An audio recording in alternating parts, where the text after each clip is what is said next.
ഇല്ലായ്മയിൽ നിന്നെ നിന്നുടെ ഛായയിൽ സൃഷ്ടിച്ചു. നിത്യമായി സ്നേഹിച്ചെന്നെ നിന്റെ പുത്രനെ തന്നു രക്ഷിച്ചു. നിൻ മഹാ കൃപയ്ക്കായി നിന്നെ ഞാൻ സ്തുതിച്ചിടുമെന്നും. നിൻ മഹാ കൃപയ്ക്കായി നിന്നെ ഞാൻ സ്തുതിച്ചിടുമെന്നും.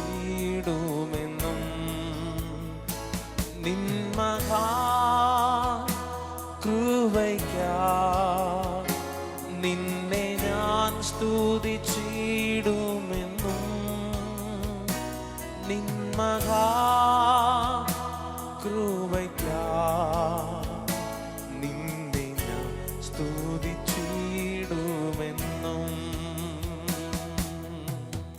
വോയിസ് ഓഫ് ലവിൽ ഇന്ന് പരിശുദ്ധാത്മാവ് നമുക്ക് നൽകുന്ന വചനം മത്തായിയുടെ സുവിശേഷം 10-ാം അധ്യായം അതിന്റെ 22-ാമത്തെ വാക്യമാണ്.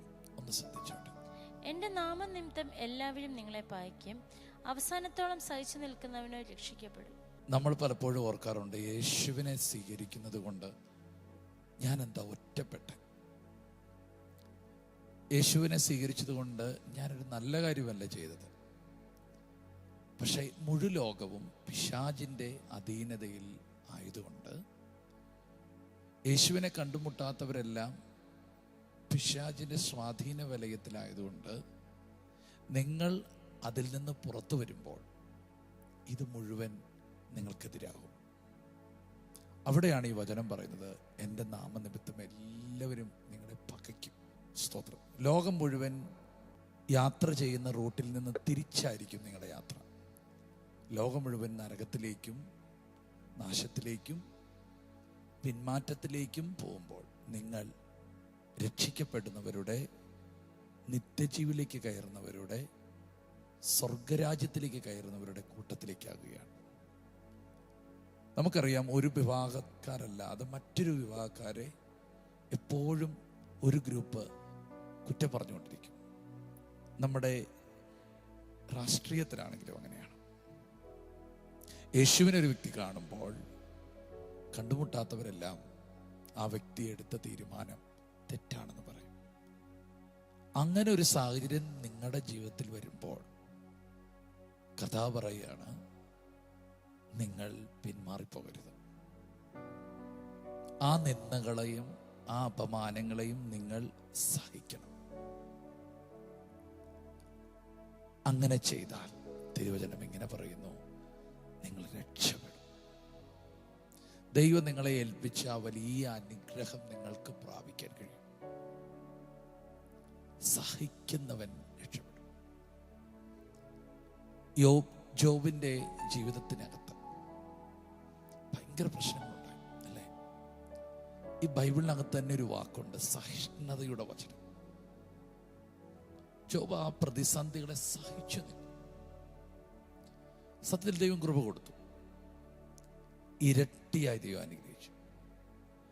യോസഫിന്റെ ജീവിതത്തിൽ പ്രശ്നങ്ങളെ അദ്ദേഹം സഹിച്ചു നിന്നു. അദ്ദേഹം 30-ാമത്തെ വയസ്സിൽ കൊട്ടാരത്തിലെത്തി. അക്ഷരികമായും ആത്മീയമായും ഈ ഭൂമിയിലും വരുന്ന ഭൂമിയിലും വരുവാനുള്ള കാലത്തിലും നിങ്ങൾ അനുഗ്രഹിക്കപ്പെട്ടിരിക്കും. പ്രശ്നങ്ങളുടെ നടുവിൽ സഹിച്ചു നിന്ന് കർത്താവ് അതിനുള്ള കൃപ നിങ്ങൾക്ക് തരും. എന്തോ ഈ വചനം എന്ന് പറയുമ്പോൾ ചില പ്രശ്നങ്ങൾ നിങ്ങൾ പറഞ്ഞിട്ടില്ല, എനിക്ക് പറ്റുന്നില്ല, കഴിയുന്നില്ലെന്ന്. എന്നാൽ കർത്താവ് പറയുന്നു, താണു പോകുമ്പോൾ പത്രോസിനെ കൈകൊടുത്ത് താണു പോകാതെ എഴുന്നേൽപ്പിച്ച നല്ല രക്ഷകൻ നിങ്ങളുടെ കൂടെയുണ്ട്. ആമേൻ. നിങ്ങൾക്ക് ഒട്ടും കഴിയാതെ വരുന്ന സാഹചര്യത്തിൽ പിന്നെ നിങ്ങൾ നടക്കുകയായിരിക്കത്തില്ല, നിങ്ങൾ അവൻ്റെ തോളിലായിരിക്കും. ആമേൻ. ചില സമയത്തൊക്കെ നിങ്ങൾ ചിന്തിക്കും, എങ്ങനെ ഇതിനെയൊക്കെ അതിജീവിച്ചെന്ന്. ഒരാൾ കൂടെ ഉണ്ട്, കൈവിട്ടിട്ടില്ല, കൈവിടത്തുമില്ല. ഈ പ്രശ്നങ്ങളുടെ നടുവിൽ നിങ്ങൾ വീണ്ടും, ഞാൻ ആവർത്തിക്കുന്നു, തകരത്തില്ല, മറിച്ച് ഈ പ്രശ്നങ്ങളെ തകർത്ത് നിങ്ങൾ കയറും. ഈ പ്രതികൂലങ്ങളെ നിങ്ങൾ തകർത്ത് എല്ലാവരെയും പത്മോസ് തകർത്തതായിരുന്നു. പക്ഷേ യോഹന്നാൻ എഴുതുമ്പോൾ പറയുന്നു, ഞാൻ പത്മോസിലായിരുന്നു. അതിൻ്റെ അർത്ഥം ഞാൻ പത്മോസിനെ ജയിച്ചു. കർത്താവ് പറയുന്നു, നിങ്ങൾ ഇപ്പോൾ ആയിരിക്കുന്ന പ്രശ്നത്തെ നിങ്ങൾ അതിജീവിക്കും. സഹിഷ്ണുത സിദ്ധതയും, സിദ്ധത പ്രത്യാശയുള്ളവാക്കും. സഹിഷ്ണുത ഇവിടെ കടന്നുപോയവരെ നമ്മൾ ഭാഗ്യവാന്മാരെന്ന് പറയും. ജോബിന്റെ സഹിഷ്ണുത നിങ്ങൾ അറിയുന്നില്ലേ? ഒരു സഭയോട് പറഞ്ഞിരിക്കുന്ന വാക്ക്, നീ സഹിഷ്ണുതയെക്കുറിച്ചുള്ള വചനം കാത്തതുകൊണ്ട് ഞാനും നിന്നെ കാക്കും. ആമേൻ. അടുത്ത വാക്ക് പറയുന്നത്, സാത്താന്റെ സഭക്കാർ നിന്നെ വന്ന് വണങ്ങുമെന്ന് പറഞ്ഞു. നിങ്ങൾ പിടിച്ചു നിന്നാൽ കുറച്ചു കഴിയുമ്പോൾ വണങ്ങും. ധൈര്യമായിരിക്കുക, കർത്താവ് കൂടെയുണ്ട്. ആമേൻ. അവസാനത്തോളം സഹിച്ചു നിൽക്കുന്നവൻ രക്ഷിക്കപ്പെടും. വിശ്വസിക്കുന്നവൻ രക്ഷിക്കപ്പെടും. വിശ്വസിക്കുകയും സ്നാനമേൽക്കുകയും ചെയ്യുന്നവൻ രക്ഷിക്കപ്പെടും. ജീവിതത്തിൽ വരുന്ന പ്രതിസന്ധികളുടെ നടുവിൽ സഹിച്ചു നിൽക്കുന്നവനും രക്ഷ പ്രാപിക്കും. കർത്താവ് നിങ്ങളുടെ കൂടെയുണ്ട്. നിങ്ങൾ രക്ഷപ്പെടും കേട്ടോ. നമുക്ക് പ്രാർത്ഥിക്കാം. യേശുവേ, ഇന്ന് രാവിലെ ഞങ്ങളെ കേൾപ്പിച്ച നല്ല വചനത്തിനായി നന്ദി പറയുന്നു.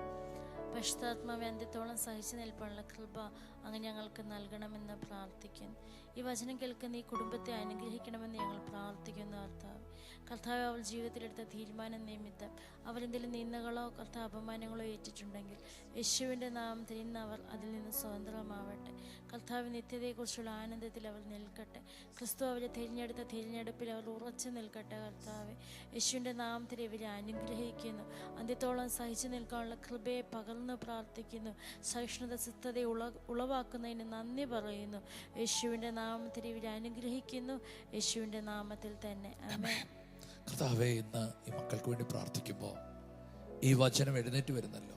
സഹിച്ചു നിന്ന ഇരമ്യാവിനോട് പറഞ്ഞു, നീ അവരുടെ പക്ഷം ചേരത്തില്ല, അവർ നിന്റെ പക്ഷം ചേരും.